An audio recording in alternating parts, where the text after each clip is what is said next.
Boa noite, Paulo Moura, cientista político. São pontualmente 20 horas dessa sexta-feira, dia 12 de junho de 2026. Estamos a postos para mais uma das tradicionais lives de sexta-feira do canal Dextra. O assunto do dia são as pesquisas eleitorais e a reação dos institutos de pesquisa ao jornalista Cláudio Dantas. Podemos dizer que sim, quem cutucou a onça com vara curta e botou as pesquisas eleitorais e os institutos de pesquisa na berlinda foi o jornalista Cláudio Dantas. Os institutos de pesquisa são objeto de crítica da direita brasileira há muito tempo. Gente querendo CPI dos institutos de pesquisa, CPI das pesquisas eleitorais, gente propondo projetos de lei para proibir pesquisa eleitoral em determinados prazos de tempo antes da eleição, todo tipo de debate sendo feito sobre isso, pedindo auditoria nas pesquisas.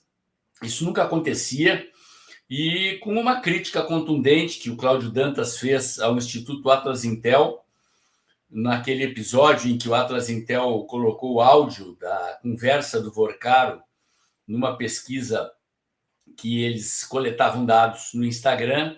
O Cláudio conseguiu botar o dedo na ferida. O Cláudio é um jornalista respeitado nacionalmente, já foi um dos fundadores do Antagonista, é um cara que está posicionado do nosso lado, está do lado da candidatura do Flávio Bolsonaro, é um jornalista posicionado à direita do espectro político nacional, tem voz ativa, é ouvido e conseguiu abrir esse espaço. E eu aqui, modestamente, no canal Dextra, tenho procurado repercuti-lo e dando a minha contribuição. Fiz vídeo sobre isso, falei hoje numa entrevista com o jornalista João Batista Olive de tarde, o vídeo está publicado no canal, eu resolvi pautar a live de hoje com este assunto. Mas antes, eu quero agradecer a todos vocês que mensalmente contribuem financeiramente para manter o canal Dextra no ar. O canal está há 6 anos, mais de 6 anos, na trincheira de luta por liberdade, lutando pela liberdade do presidente Bolsonaro, pela liberdade dos presos do 8 de janeiro e pelo impeachment dos ministros do STF. E agora temos uma missão: eleger Flávio Bolsonaro presidente. E isso é possível graças ao apoio financeiro mensal de vocês. Se vocês puderem, pinguem os seus Pix, tornem-se membros do canal, clique aí no cifrãozinho logo abaixo dos comentários dos vídeos do canal, ou deixando seus super stickers aqui na live.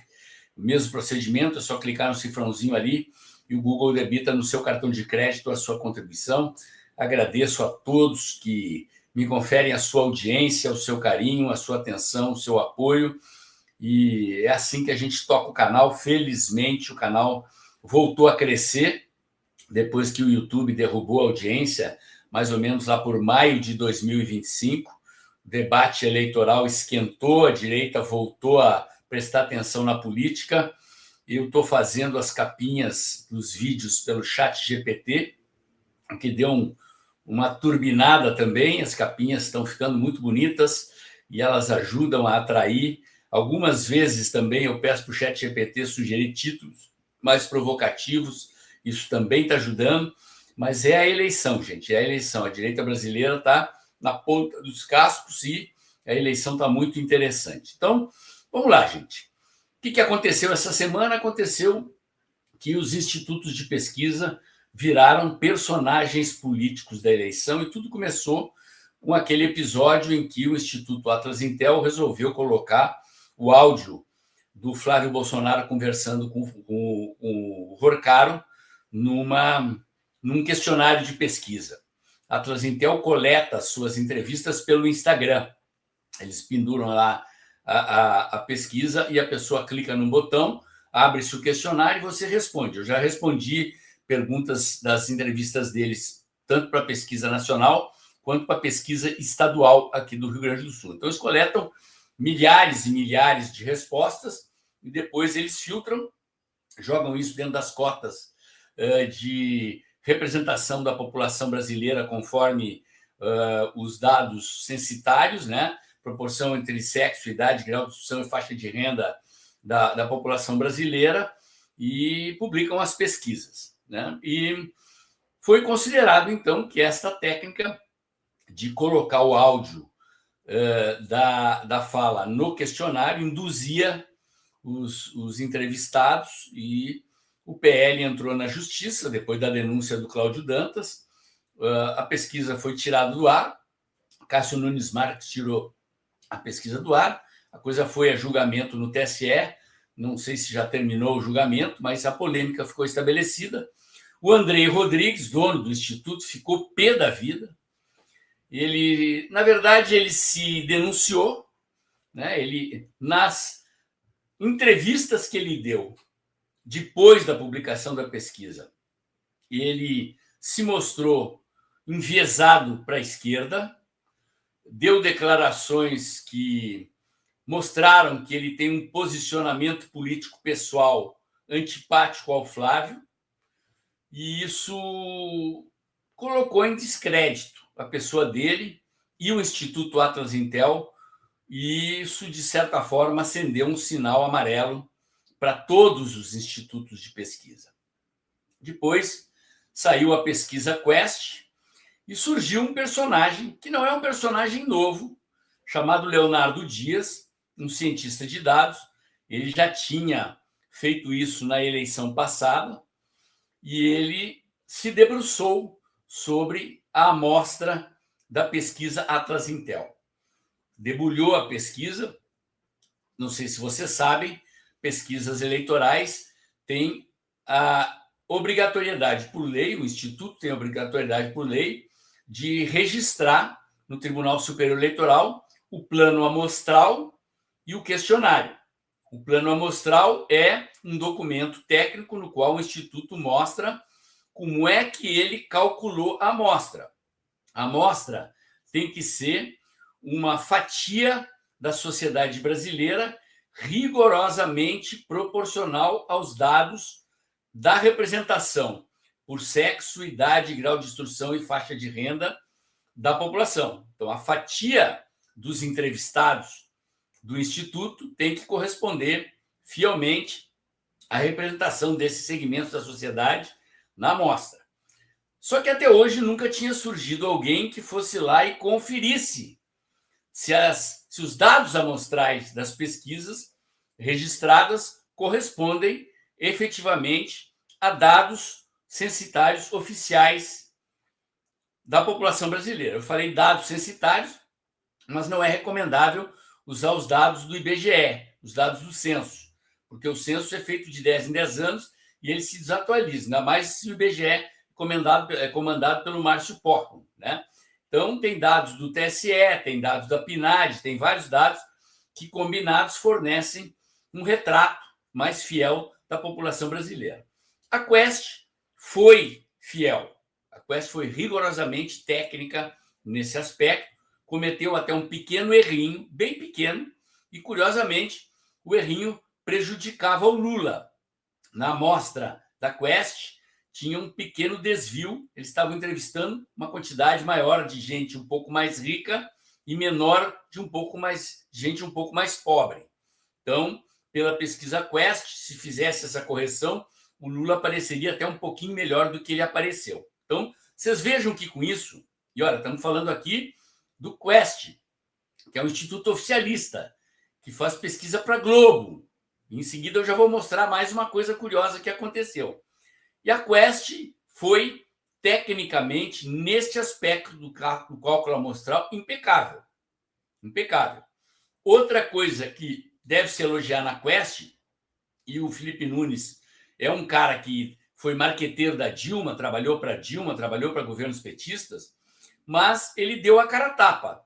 Ao contrário do Andrei Roman, que ficou brabo, veio espernear na imprensa e se denunciou, se revelou um cara enviesado para a esquerda, o Felipe Nunes veio para o debate com Leonardo Dias, se mostrou transparente, deu explicações, deu respostas, foi um cara muito correto nesse aspecto, mesmo sendo dono de um instituto com essas características. A gente tem que fazer o registro, né? A verdade nos libertará.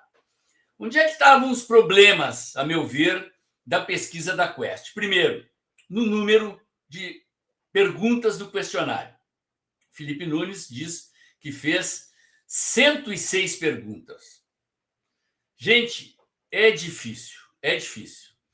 Eu trabalho com pesquisa há mais de 30 anos. Normalmente faço pesquisa, não faço, eu encomendo pesquisa para candidatos quando eu estou trabalhando em campanha eleitoral. E normalmente, no início da campanha, a gente precisa de pesquisas com mais perguntas.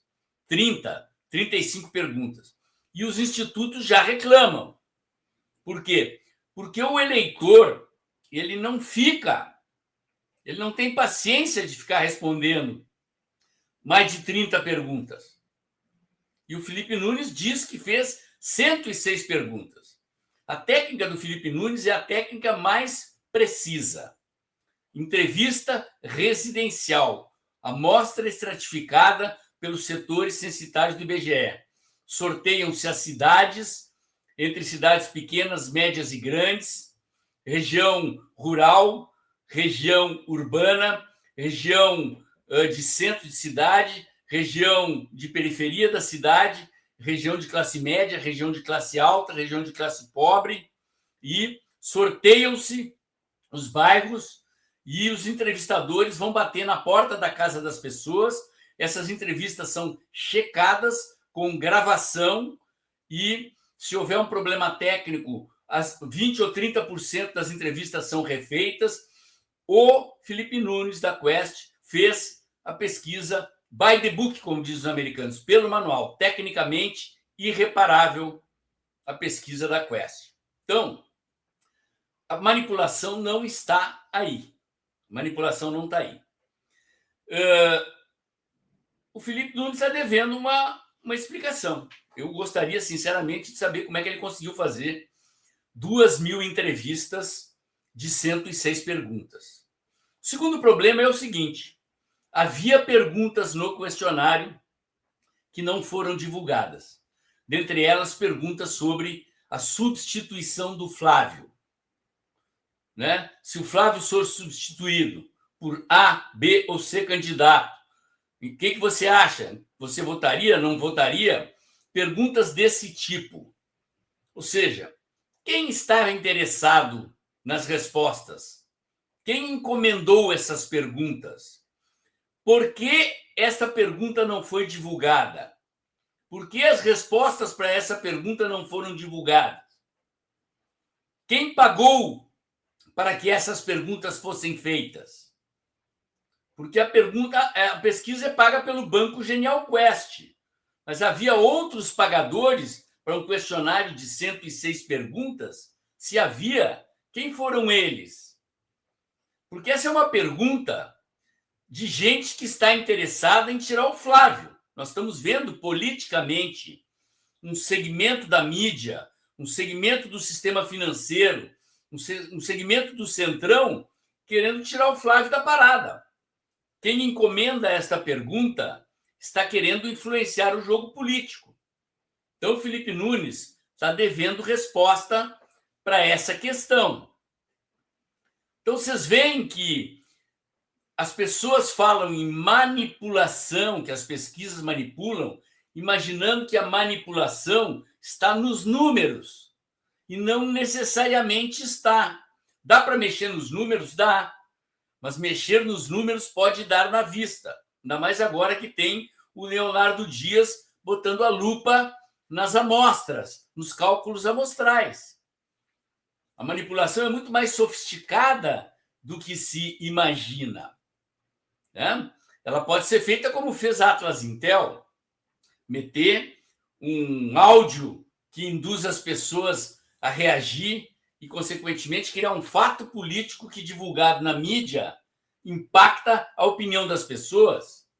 A ordem das perguntas no questionário, tudo isso, dentre outras coisas. Eu não vou gastar tanto tempo da live assim. Eu dava aula de pesquisa de opinião no curso de Ciência Política, do qual eu fui professor. Eram 2 semestres, um semestre de pesquisa quantitativa e um semestre de pesquisa qualitativa. Então, não vou perder tempo com isso aqui, ou gastar tempo com isso aqui, porque eu tenho outros assuntos para falar. Bom, dito isso, e é por isso que eu analiso pesquisa mesmo desses grandes institutos. Né? O pessoal que segue o canal aqui há muito tempo até já parou de reclamar.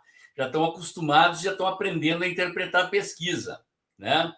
Uma pessoa me perguntou, espero que ela esteja assistindo aqui, por que eu não analiso as pesquisas do Instituto GERP? Bom, posso analisar, gente.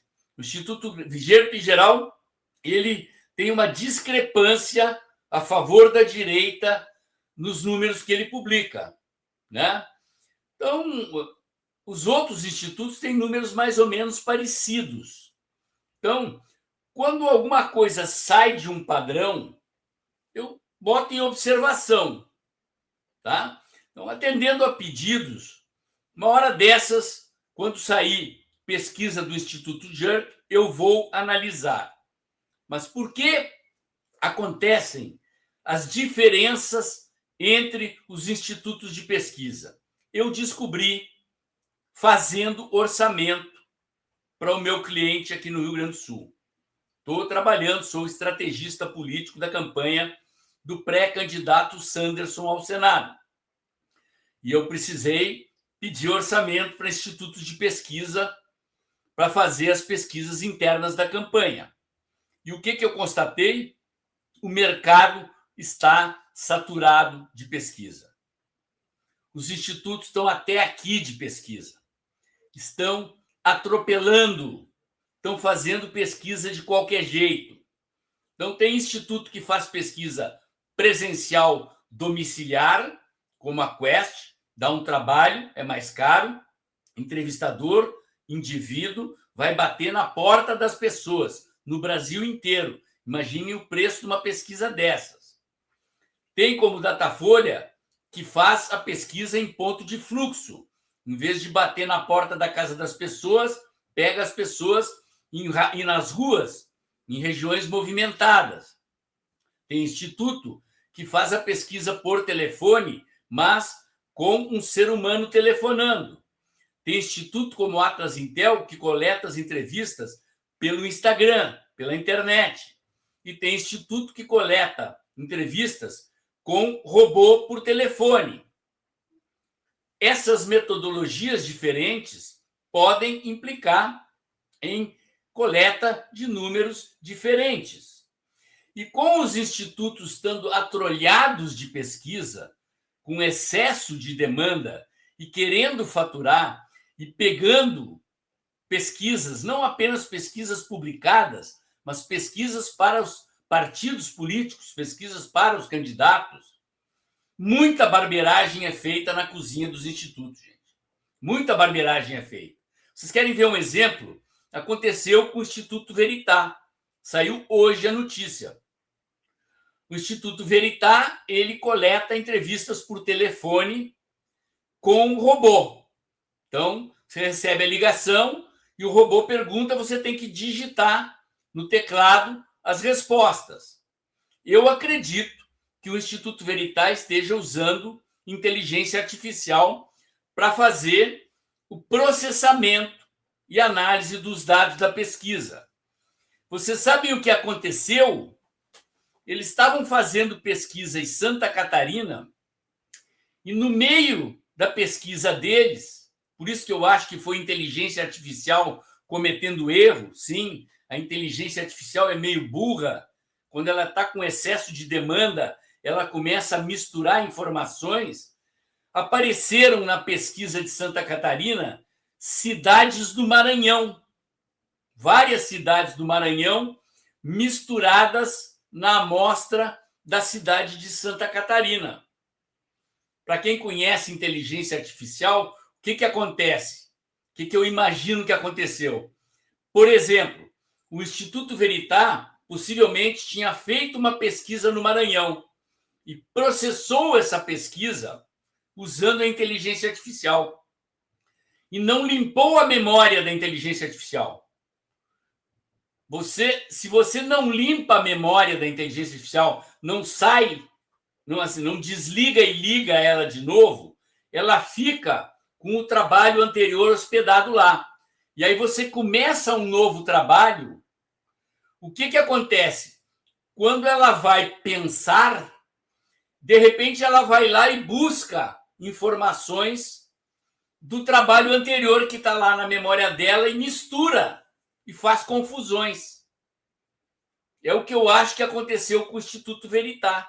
E o Instituto ficou vendido. O partido político prejudicado entrou na justiça, tiveram que tirar a pesquisa do ar. E a imagem do Instituto ficou arranhada. Eu simpatizo com o Instituto Veritá, eu pedi orçamento para eles, fui muito bem atendido, né? Não fechei ainda, não bati martelo, mas infelizmente o Instituto Veritá passou por este problema, né? E eu percebi isso.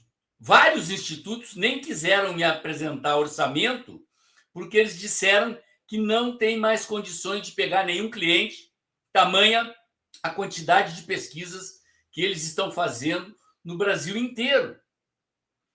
Então, vocês imaginem o que está a cozinha desses institutos, fazendo pesquisa uma atrás da outra. A Paraná Pesquisa, por exemplo, que é o instituto mais confiável aí, sempre me reputo que é o instituto mais confiável, tem um contrato milionário com o Diretório Nacional do PL. Eles estão fazendo a toda hora as pesquisas nacionais e pesquisas estaduais para os diretórios do PL em todo o país. É pesquisa atrás de pesquisa, uma atrás da outra, e não para. Paraná Pesquisa também coleta entrevistas presenciais.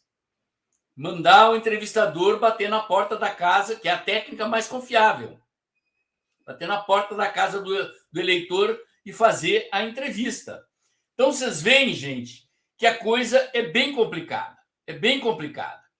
E tudo isso provoca uma confusão enorme, que reforça a desconfiança que as pessoas têm que os institutos manipulam. Os institutos manipulam? Podem manipular, sim. Dificilmente, acredito eu, vão mexer nos números, ainda mais agora que tem esse cidadão chamado Leonardo Dias botando a lupa nas amostras deles. Eles sabem agora que tem um cara que vai lá no site do TSE baixar o plano amostral e auditar o plano amostral. Infelizmente, o cara é de direita, é do nosso lado. Felizmente, nós temos um Cláudio Dantas, que é um jornalista respeitado, que é um canhão do ponto de vista da capacidade de comunicação, foi lá e botou o dedo na ferida, forçou a Atlas Intel a se explicar, PL entrou na justiça com base na denúncia do Cláudio Dantas, ganhou parcialmente a questão, vamos ver como é que vai ficar, e com isso, todos os institutos de pesquisa daqui para frente terão que tomar muito mais cuidado. Todos os veículos de comunicação que publicam pesquisas daqui para frente terão que tomar muito mais cuidado. Esse negócio do Instituto de Pesquisa dizer que está pagando pesquisa em série de 400, 500 mil reais a pesquisa do próprio bolso, uma ova. Vão ter que explicar quem é que está pagando. Alguns dizem claramente. O Instituto Nexus, portanto, pertence ao BTG. Vai sair pesquisa BTG Nexus. A Quest, por exemplo, as pesquisas da Quest são pagas pelo Banco Genial, às vezes pela Rede Globo. O Datafolha pertence ao Grupo Folha de São Paulo. A gente sabe quem banca. Mas tem muita pesquisa que a gente não sabe quem banca. Alguém está botando dinheiro e a gente sabe que quem paga está comprando o resultado. Pode-se manipular não necessariamente a pesquisa, mas a opinião pública usando a pesquisa, na forma como as perguntas são formuladas, na maneira como as perguntas são dispostas no questionário, no momento em que a gente publica a pesquisa. Enfim, as formas de manipular são enormes, gente. Eu já fiz vídeo há muito tempo aqui no canal. Tem vídeos antigos. Se vocês forem pesquisar, forem procurar, vocês já acham no canal os vídeos antigos aqui, vários vídeos em que eu dei praticamente videoaulas explicando como é que se faz pesquisa e dando dicas sobre como é que são manipuladas as pesquisas, né? O bom de tudo isso é que agora está tudo transparente, gente. Muita coisa que pouca gente sabia, pouca gente que eu digo, profissionais da área, como eu, que trabalho com o marketing político, comunicação política e pesquisa de opinião há 30 anos. Hoje está na mídia, está na imprensa, está tudo transparente, tudo aos olhos da opinião pública. E, felizmente, estamos conseguindo condicionar a arbitragem. Estamos conseguindo botar esses institutos que servem aos grandes bancos, às grandes empresas, aos grandes veículos de comunicação, que servem a interesses que não querem a direita brasileira no governo. Estamos conseguindo emparedar esses caras. Estamos conseguindo condicionar a arbitragem. Estamos conseguindo um espaço político de disputa no debate público que vai impedir, ou pelo menos condicionar esses caras a tratar com respeito e seriedade a questão das pesquisas, e isto é muito importante para nós. É um passo muito importante para construir as condições da vitória do Flávio Bolsonaro. Essa eleição está longe de estar decidida. O cenário hoje é difícil para nós, é difícil para o Flávio, Temos terreno a recuperar? Temos. O Flávio tomou uma barroada, está correndo atrás do prejuízo, ainda não se recuperou. Como é que nós sabemos disso? Pelas pesquisas publicadas. E eu não me fixo num ou no outro instituto, eu pego todos os institutos e analiso e comparo e trago para vocês aqui em vídeo a leitura do cenário. E a leitura do cenário hoje é que o Lula está na frente do Flávio, assim como há poucas semanas atrás o Flávio estava ligeiramente na frente do Lula. Mas tem jogo, gente. O eleitor bolsonarista não abandonou e não vai abandonar o Flávio. O eleitor da direita não bolsonarista que saiu do Flávio, ele não foi para o Lula, não foi para o Caiado, não foi para o Zema, não foi para o guri do MBL lá, o Renan aquele. E no segundo turno, perguntado, ele volta para o Flávio. Eu já mostrei isso várias vezes aqui. Então, tem jogo, gente. Tem jogo. Nós temos condições de vencer essa eleição. E há um eleitor oculto, ou nem tão oculto ainda, que chama-se Donald Trump, o presidente dos Estados Unidos, que já demonstrou claramente que prefere Flávio Bolsonaro, presidente do Brasil. E eu acredito seriamente que ele está de olho aqui, ele vai resolver Cuba, já está resolvendo a situação no Irã, e vamos ver como é que sai a eleição no Peru. Tudo indica que, apertadinho, a Keiko Fujimori vai ganhar. Tem eleição na Colômbia, tudo indica que a direita vai ganhar. E a hora do Brasil vai chegar. Vai levar um tempinho, ainda tem um pouco menos de 5 meses para a eleição, mas eu tenho fé em Deus que nós vamos ganhar. O canal Dextra está e estará fazendo a sua parte firme com o Flávio. Meu comentário de hoje era esse. Se você gostou, curte, comenta e compartilha. Bota o dedãozinho lá, aperta o sininho para o YouTube avisar você quando tem vídeo novo no canal. Inscreva-se aqui no meu canal. Inscreva-se também nos canais alternativos do canal Dextra nas outras mídias sociais. E lembre-se, esse canal só pode seguir na trincheira de luta por liberdade com esse apoio financeiro mensal que você dá. Se você puder também, curta esse vídeo, gente. Avise o YouTube que você quer que esse vídeo seja distribuído para todas as redes sociais e, principalmente, use o recurso do Hype. O Hype é um recurso que vem logo depois de curtir. Você só pode dar 3 por semana. Tem gente que já esgotou os Hypes aí no canal, já me avisa lá, professor, não posso mais, já dei os 3, né? Mas isso ajuda muito, principalmente na edição desse vídeo aqui que eu boto sábado de manhã. Agradeço pelo apoio, pela audiência, pelo carinho, pela atenção. E por hoje era isso.